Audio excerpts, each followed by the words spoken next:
Welcome back to another episode of Star Citizen Addicts Anonymous. This is episode 25. Yeah, I said 25. It's been 6 months I've been doing this on and off, mostly on. There was a week I did an episode every day, and there's been a couple of weeks where I didn't do an episode. Most recently last week. Lots happened. Well, let's start off with Easter being on Sunday and my schedule being just a little bit offset and me wanting to come out with pertinent information that was going to be able to be grabbed and assimilated and looked over and, well, I'm using all these big words. Let's put it this way. Without the game being out right now, there may be a lot of information, but not so much that I could put out a show on a Friday and then do another one on a Monday. So that set me back a little bit, not having off my typical Wednesday, Thursday. Well, Thursday came around. I was all set to do my show. I get home and Comcast had sent me a router. I had to get it set up, and all of a sudden I had no internet until Saturday. That set my pre-production back. It also set a few other things back, like my kids playing their Xbox, me getting information for work, and a whole bunch of other things. Well, there was also something else in there. I started to get all the parts in for my computer, and I was waiting for my son, which was no burden on me at all. And finally, we started to try to put that together on Saturday, and it took a lot more time than I thought, especially since I didn't read the fine print and realize that we'll get into the computer build at the end. So what's going to be in this episode? Very quickly, we're going to go over what happened in the last week, not verbatim and going deep into things, but talk about the big items. So we're going to talk about the new addition to the Comlink, which is the weekly update to the dogfighting module. We're going to talk about the jump point that came out, the next generation Starship, real quick. We're going to talk about gifting, and I have a short little interview with Ben Lesnick to explain CIG's position on this. We're going to talk briefly about 10 for the Chairman. That just aired, so I want some people to be able to go out and see it, and I don't want to ruin it for you. And then we're going to talk about the stretch goal we hit, and then my gaming rig. So, first off, there is a new addition, and it will be a weekly addition for the time being, to the Comlink, and that's called the Arena Commander Weekly Update. It's being published, or I should say edited, published, created by Eric Wingman Peterson, and placed in the feed every Friday, and they're going to be telling us what they did in the hangar module that week. So far this week, we have quite a few things. They're making all the ships ready for the DFM. That's kind of a big duh. Of course that's going to happen. Specifically, they have gotten the PBR models and the level of detail models of the Aurora and the 300i done and ready for the dogfighting module, for Arena Commander. I guess DFM is now AC, Arena Commander, okay? They've had some fixes to the missiles, and if you are watching the progress on the dogfighting module, the different videos they showed, that has been an issue. Them being overpowered or underpowered or going off into different directions or not doing anything at all. So those are actually being tweaked and very, very, very much more usable in combat. And they realized that if they're not in the same room to be able to taunt somebody or egg them on, they needed to have an in-game chat system, so they worked on that and pretty much have that up and running and ready to go. It's, all in all, the dogfighting module seems to be coming together rather well. Of course, we don't have it to play to say anything about it. I can't wait to get my hands on the alpha. And we know that this is going to be a graduated release. In other words, released kind of like an upside-down pyramid, or I should say like a right-side-up pyramid. At the top, you're going to have very few people that are going to be using it, and they're going to get some bugs worked out and increase the bandwidth or whatever they have to do on the server end. Then they're going to start letting in more and more and more people until they let in those that paid the $5 to be able to play the Arena Commander. They also did a little bit of work to the HUD, and the reason why I'm saying this last is there was a jump point released, and I'm not going to get deep into it because that was just released for those of us that are subscribers. Next month, 3 weeks from now, 2 weeks from now, whenever CIG decides, you'll be able to see the things that are in the jump point that they'll be released in the Comlink. But in this month's jump point, just to give you an idea, They feature the HUD, which I was just about ready to talk about. And one of the things that's mentioned about the HUD in the previous news item was that they made it more readable, added a few more warning systems, and overall just began to tweak the HUD to make it much more usable to a pilot. So we have the HUD, we have a profile on the store all. If you don't know what the store all is, think of the, and this I'm going to tie in 10 for the chairman, okay? Think of the Aurora. The Aurora has a store all that it actually will load underneath it on a track system. And the store all is the basic, I guess, kind of like rail car, box car, freight container that you put on a boat. And those are going to be the way that we move freight around. You fill that up, you put it on your ship, you take it somewhere, you unload it, and then they take the merchandise out of it. So we have a profile on that. Next thing in there was making cargo fit, which makes sense. They talk about the different sizes, everything from store all down to a Foot Locker. Then they had the Galactic Guide to Corral. And finally, we had the part 4 of Hunter and Swan. So those are the things in the jump point right now. If you want to know how to get your jump point issue, it's going to be a minimum of a $10 monthly payment to CIG, the RSI website, to become a subscriber. And that gets you a whole bunch more than just the jump point, but the jump point is one of the big things that we get. And these work in progresses like we have on the HUD this month and the address the past couple of months are really, really worth the money that you pay.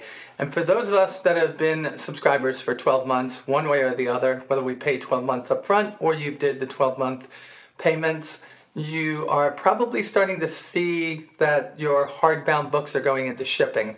I don't know if that means they're shipping now, but mine turned into the shipping category last week.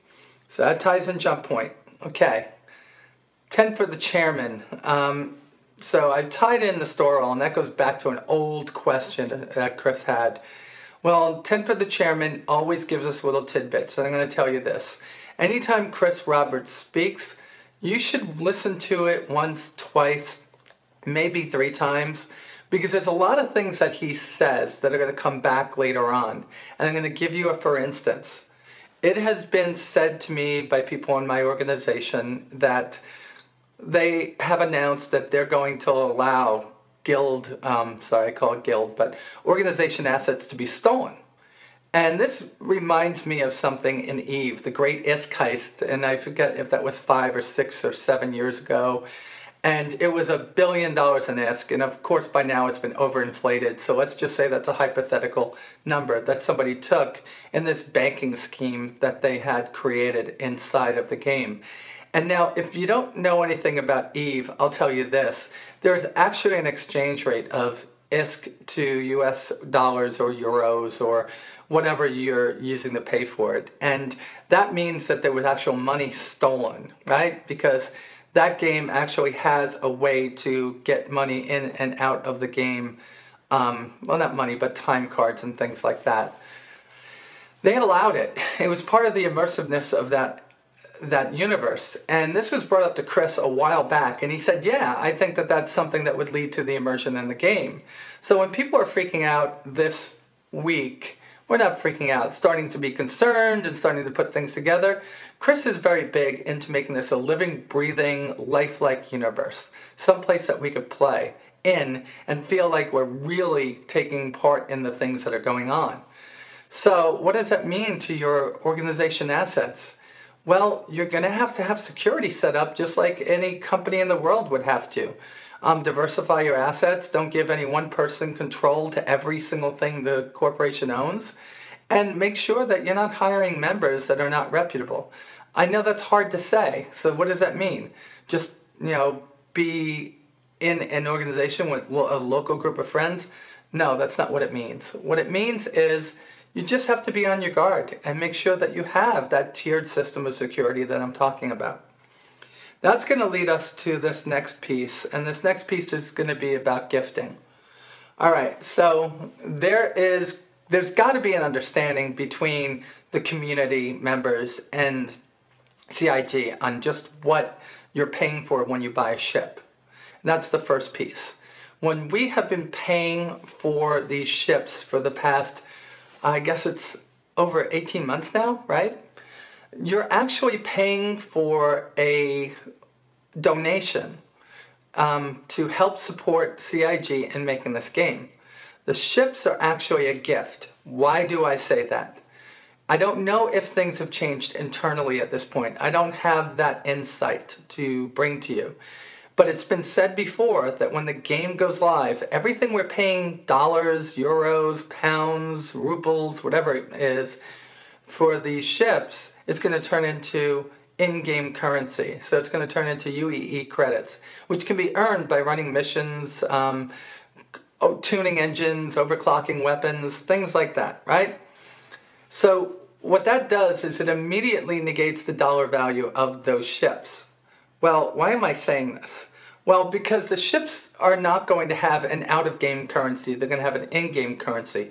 So it has always been on the books with CIG that the actual melting and taking funds out and buying things with and moving ship to people all the time was not going to be part of the game. You're going to have an in-game system for selling your ship to somebody, but you're not going to have an out-of-game system. Once you take possession of and assign that ship to a character, you're not going to be able to do anything other than sell that game in game, sell that ship in game. This has been said time and time again. So why are we talking about this today? Well, with the announcement that from now on there will be a 30-day lock on new accounts from being able to gift anything. Why they're implementing that is because people are opening up these accounts as a middleman to creating fraud or fraudulently paying for purchasing, transferring ships for people from one person to the other, one account to the other, whatever.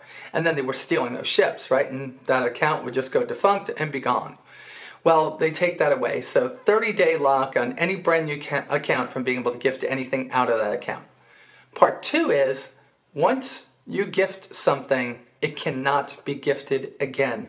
That is it. And because they want to make sure that that's the way it is, you will not even be able to melt that and purchase a ship and gift it. Or, it's going to be one of these things where once you get that ship, it's done, it doesn't go out again. So because the game isn't live and we don't have the PU up and running, these systems are being implemented in this way now. What does that mean for us?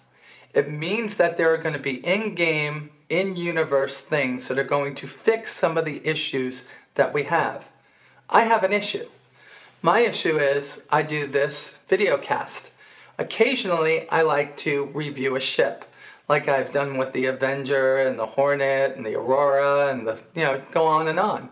And when I do that, I've recently tried to review them in a separate hangar, which means sending it to a second character I have, gifting it, doing the review, and then gifting it back to my main character. Well, I won't be able to do that anymore. It's going to be a burden, and hopefully my new rig gets me past the burden of the frame rate in my hangar being too slow for me to do the reviews on my old iMac. So there are things that are being implemented, but I have a short little interview with Ben, and we're going to watch it right now. So as you see, Ben was nice enough to join me. However, there were some things that just didn't fall into place, and the audio that was captured turned out being as, distorted and staticky as could ever be. The actual connection between me and Ben was very, very good. I think the recording software that I use and I'm unable to monitor during the interview, it's called Audio Hijack Pro, just messed up, and this is the first time it's ever messed up. I'll give you a brief summary of what went on here. I contacted Ben and asked him to join me for a few minutes just to talk about the CIG policy on gifting. And essentially the things that I said prior to the interview showing here turned out to be true. CIG is trying to make it so when the game goes live, that's going to be the only way that you can move a ship from one player to the other. It's going to be in-game, it's going to be trackable, it's going to be safe and secure. Currently, we're allowed to melt ships, we're allowed to gift ships multiple times, to the point where I've gifted a ship back and forth to one of the members of my organization quite a few times. Every time that I wanted to do a review, she gifted me the ship, I gifted it back to her. And this has gone on for quite some time. So those are some of the things that are going to be done away with. Now, this is totally for the protection of our assets. There are many people that are being affected by fraudulent sales of ships and theft of ships. So this is what they're doing to help us protect the investment that we've made in the Star Citizen universe. Second piece of this is that he said that there are, this is a work in progress. They need to implement this to shut down all of the riffraff that's happening right now. In the future, what you're going to be able to do is have organizations that could own ships, and you're going to have different processes, and you're going to have different systems in place for us to move ships from one person or the other to the other. So that's essentially what Ben and I talked about. What he did offer in the very end of this video was open up, there's probably a thread open by now, leave a suggestion. And he doesn't want to hear that, hey, I'm working the gray market and I want to be able to continue to do that, because that's not going to happen. What he wants is clear and concise, useful solutions that could help everybody get past this. And that's all that happened in this interview, except for me asking when the dogfighting module was coming out. And he said September 1994. So that was the joke at the end. That's all I have for you. I'm going to cut this interview short, and we're going to move on with the rest of the show. Thank you. So I'll just thank Ben one more time. Thank you, Ben, for coming on the show and clearing that up for us. Again, he wasn't 100% sure on how they were going to fix things.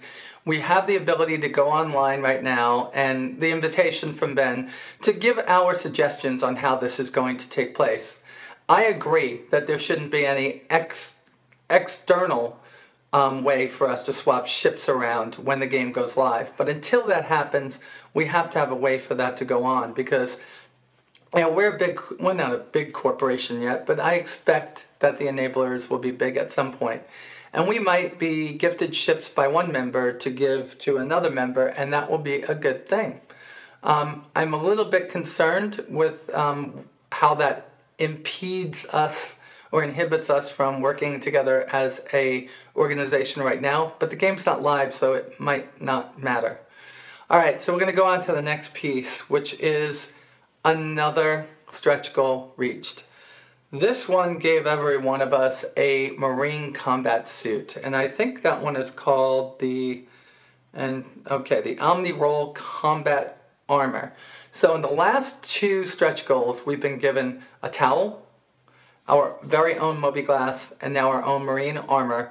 And we've been also, I shouldn't say we've been given, we unlocked Gladius, which now is right here.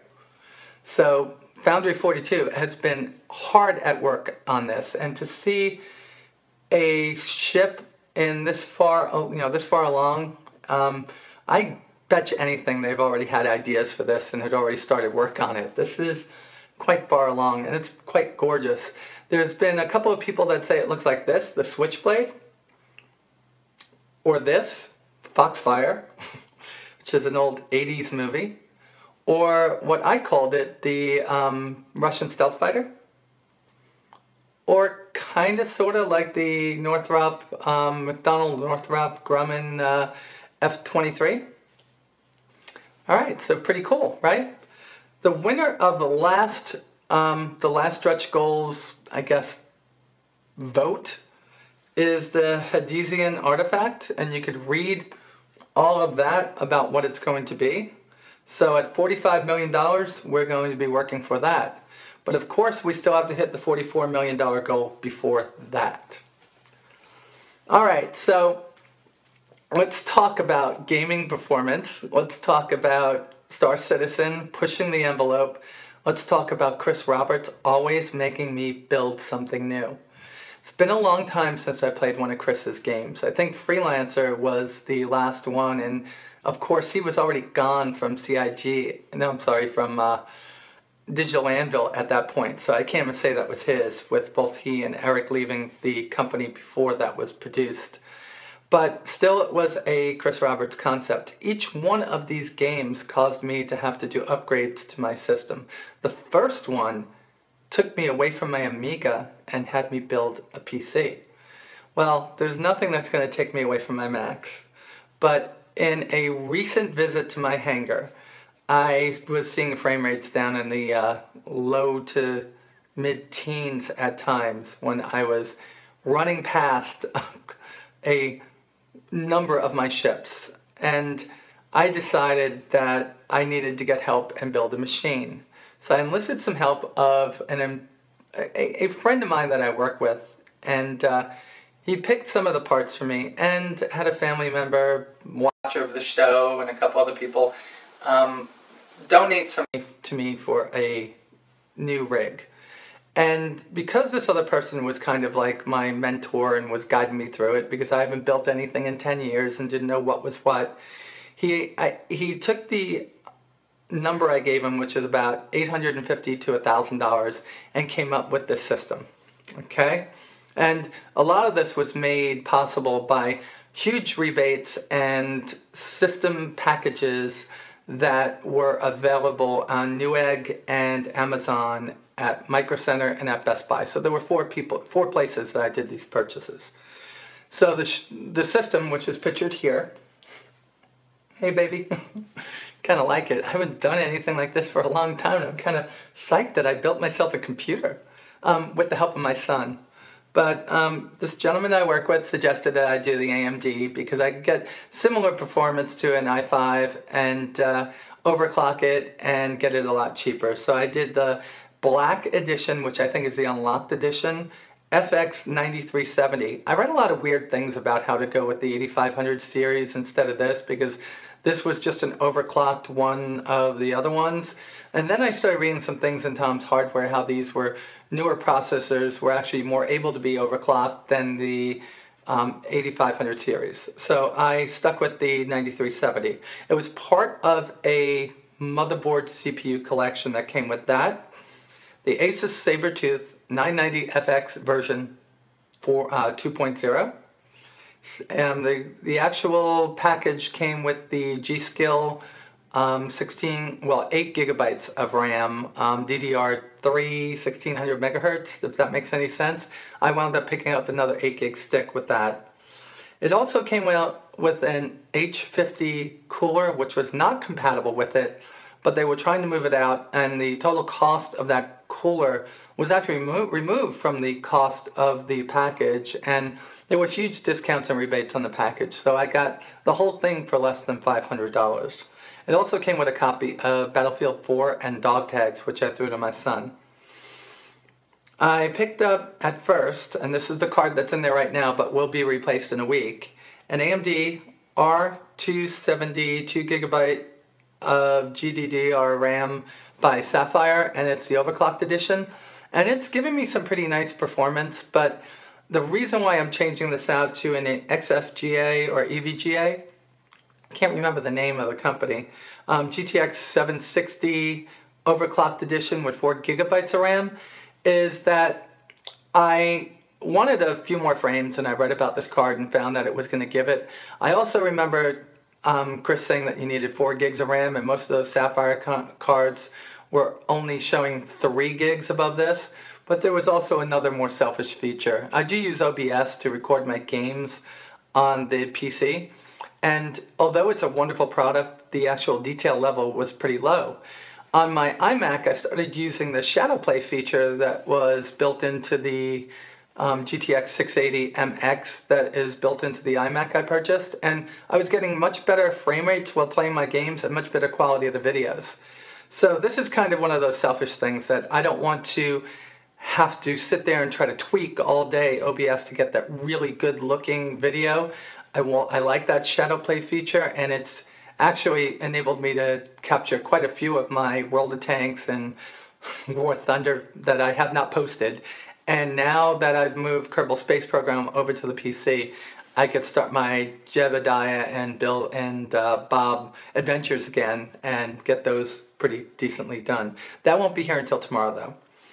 I got a Crucial, I'm not sure if it's the 500 or 550 240 gig SSD. It was on sale for $99 at Amazon, so I picked it up. That's with a $10 rebate, though. I got a Corsair CX 750 750 watt power supply. Wanted the modular one. I was on a budget. There was a disparity in price. The CX 750 was on sale for $79 and the other one was $139. I couldn't see why I should pay that much more just to get wires I could plug in. In the end, I wish I got that one. My case would look just a little bit prettier. I then went around robin, and this is where things started to go wrong, and this is where my dilemma started. When I first went to go build the system, the H50 I had not known was not compatible with that system. Best Buy had a H100i on sale for $89, and I had a $20 reward zone certificate, so I bought that. That was too huge for the Corsair Carbide Spec 02 gaming case. It's a mid-tower case. I wanted a smaller one because where I was going to fit it. I also wanted one that already had the SSD drive bays in it. And there was no way I was going to squeeze that thing inside, outside, or anywhere. So I had to get rid of that.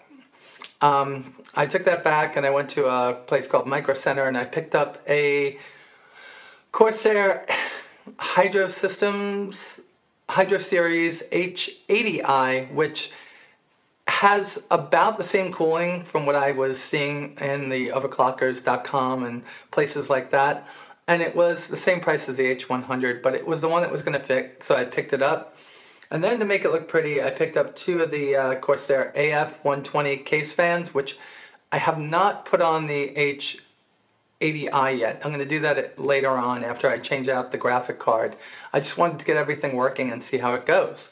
Well, here's a picture of the system on my desk. So you see the iMac, you see the tower I built, and you see the gorgeous Asus monitor I bought. So rounding out that system is actually the input devices. I have the Razer Tartarus for my MMO games, first-person shooters, things like World of Tanks and the War Thunder game. I have the Deathstalker keyboard. I like the flat chiclet-style keys better than the tall mechanical keys. I also like to do a lot of recording, and I think the mechanical keys, while they are much better, they do offer so much noise and so much pain and annoyance to the people on the other end of a mumble or ventrilo session that I just couldn't do it. And then I have a choice of 3 or 4 different mice that I own now. I have the Death Adder, I have the Naga Hex, and the Bluetooth little Araki mouse, whatever it is. I like all 3 of them. I think the Naga Hex is my favorite MMO mouse, but the Death Adder is still just one of those mice that is my go-to for almost everything. So that rounds out my system except for 2 things. The video card that's going to be coming in the mail tomorrow, and of course waiting on my HOTAS, the X55 Rhino. So that's my gaming rig. Alright, so we've got a lot that we just talked about in the Star Citizen universe, and we're getting really excited about this new part of the game coming out pretty soon. My prediction was May 2nd, which is this week. I think I was vastly wrong about that. I think that we're going to be seeing this probably for about Memorial Day weekend.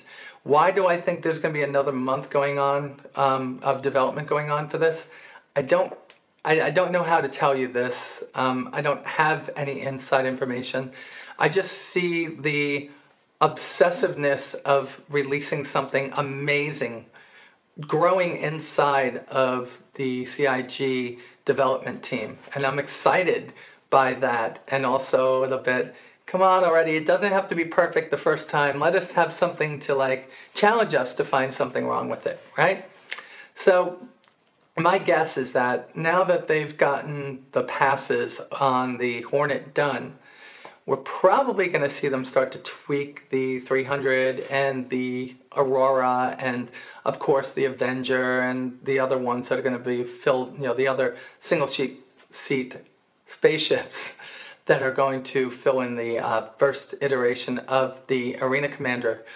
I just think that they're going to want to get this out graduated, so I think over the next couple of weeks there's going to be the first, or maybe already now, nobody tell anyone because I'm sure CIG doesn't want us to know, but they're going to start letting in the first group of testers to take a look at it.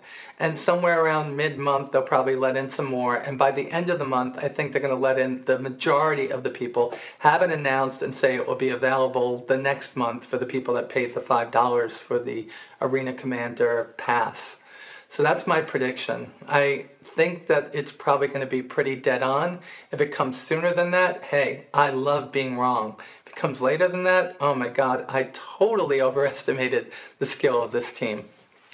All right, so because last week I was off, I'm going to talk about something else. The Confession of a Star Citizen contest is actually doing pretty well, but I skipped a week.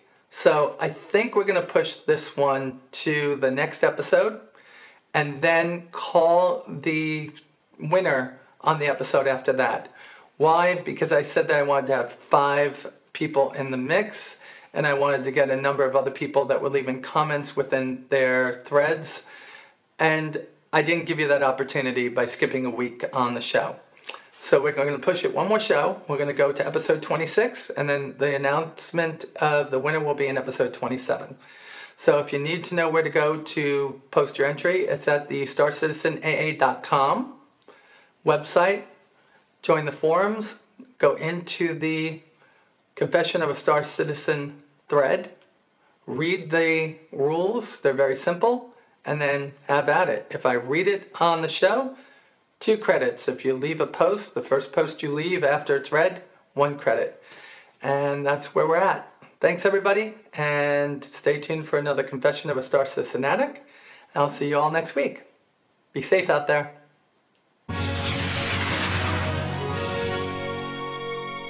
On December 15th, 2011, the longest-running, most spectacular game in MMO history came to an end. It was an open-world galactic universe and space sim. Its name was Star Wars Galaxies. I was renowned for being the greatest tank on my server and the greatest master ace star pilot. It was first and third person. You could buy or earn ships, from fighters to capital ships. You could climb in the cockpits or walk the bridge, and even decorate and furnish the interiors. Space and ground PvP, PvE, you could explore the surface of every planet and even drive in a speeder from city to city, buy, sell, trade, mine resources, craft items. I spent over 6 years of my life in that game and earned everything there was to earn. I made hundreds of friends and even became vice chairman of my guild. I even became very well known on the Star Wars Galaxies modding site for creating one of the biggest mods ever created for the MMO. The mod was called Fire and Brimstone. Changing all space and FX to real movie-looking ship skins, pilots in cockpit wear clear glass, realistic explosion, thousands of file changes. Then suddenly, George Lucas ripped the game out from beneath my feet and closed Star Wars Galaxies to sell Star Wars Knights of the Old Republic. I was devastated, but at the same time, I was relieved. The game stopped me from having a life. A few months later, I realized it was time to live reality again. I went to the gym, I became fit, healthy, alive. And then, as quick as I restarted my life in February 2012, the ground opened up beneath me in June. I was rushed to the hospital with a suspected heart attack, only to find my intestines had burst open inside me. That day, I found I was immune to morphine, suffered full body shock sepsemia, passed the pain barrier, had a massive laparotomy operation, and then suffered pneumonia. Then, 3 days later, they told me what happened. I had a high-grade non-Hodgkin's lymphoma and 56 tumors in stage 4, and one got so big, squashed my insides, causing a massive rupture. I went through 3 months of scans, x-rays, physio, and 8 months of chemo, 3 major operations, 5 blood transfusions. I have no family, little in the way of friends, no backup, no support, no help, no one to hold my hand to BS me to my face and tell me everything was going to be alright. I did it all by myself. When I came out the other end, I wondered, should I try to carry on restarting my life where I left off? I thought nothing else to lose, so I spent the past year or so getting fit, getting my work back on track, being alive, looking forward. And then a month ago, I reached the top of the mountain. I was standing on the top of the mountain with my life ahead of me, not realizing I was about to put my left foot out in front of my right, over a precipice with nothing below, to stop me from falling. 3 weeks ago, I watched a YouTube video for a game called Star Citizen. Then I watched some more and more.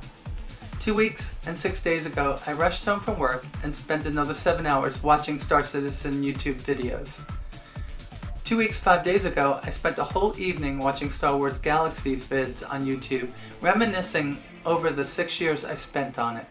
2 weeks and 3 days ago, I worked out if I pledged before the $42 million mark, I get the special gifts. Oh! 2 weeks and 2 days ago, I watched 100 of YouTube Star Citizen fan hanger vids showing off their stuff. 2 weeks and 1 day ago, I subscribed. Oh, which package? Which package? Freelancer, Cutlass, Hornet, Idris? I bought a Cutlass in hope of getting an asteroid hanger, and for some strange reason, I found myself refreshing the RSI website every hour for new information. 2 weeks ago, I got paid and then bought a Freelancer and a buggy and a hanger component test bed computer console and light. 1 week, 6 days ago, I bought a full set of posters and sat my Freelancer dreaming of the stars and planets out the cockpit window again, just like Star Wars Galaxies. 1 week and 5 days ago, I told myself that's enough for now. Leave it until the game actually comes out. But first, just get this Aurora. No, I shouldn't. I mustn't. I shouldn't. Blast it. 1 week and 4 days ago, reading every forum thread, watching the next generation Starship vids, and dreaming over the mod forum ships. And for some strange reason, I kept refreshing the RSI site every 30 minutes for new info. 1 week and 3 days ago, I created my syndicate organization. What the hell? 1 week and 2 days ago, I spent 9 hours on word writing histories and charters, and on Photoshop creating banners and bars and transferring it all to PhotoBucket. Okay, something is telling me there's a problem. 1 week and 1 day ago, I'm working out how to use my organization setup. Geez, took 7 hours for me to figure out how, and still not finished. 1 week ago, back on the mod forum, examining every thread, and for some reason, I'm constantly refreshing the screen every 15 minutes now to see if anything new has appeared. Not a good sign. 6 days ago, I put off going out for a drink with friends to stare at ship pics in the subscriber vault pages. 5 days ago, being real-life special effects model engineer, I started thinking of creating a 1/32nd scale replicas of the 300i and Hornet. Even started enlarging RSI Vault concept blueprints to 1/32nd scale and printing them. 4 days ago, restrained myself at great pain, telling myself this isn't right, and just zipped around my hangar in my buggy, dreaming of what the game will be like. 3 days ago, Easter holiday to myself, I live by myself, no dependencies, and a game to dream of. A really bad combo, refreshing and checking the RSI site every 10 minutes for new info. 2 days ago, I realized the sun was shining, and I went to do some shopping, but nearly crashed on my way there when my brain decided to visualize my car dash and steering wheel into a joystick and throttle, and the car in front of me, my enemy, strumming my thumb on the steering wheel like I'm pressing a fire button. I even started going pew pew pew pew pew, boom, pwah, what the? 1 day ago, I got asked on a date by someone I met before this fiasco began. I pretended that I wasn't well so that I could read the mod forum threads. Damn it, someone help me. 0 days ago, today, seeking help and resisting, and now I'm refreshing the damn RSI site every 5 minutes in case a new forum thread is started, let alone the main site transmissions, while staring at ships, planning my online future, in a game that won't even be released for another year and a half. Couldn't find help, and now here I am on this forum, writing this blasted confession. The first part may have made you feel sorry for me. I feel sorry for the poor fools that have been subscribing and monitoring RSI Star Citizen since its inception at the beginning of 2012. So when the first Inception subscribers say they're addicts, what the blank am I? Because I'm sure I don't have a clue what they're talking about yet.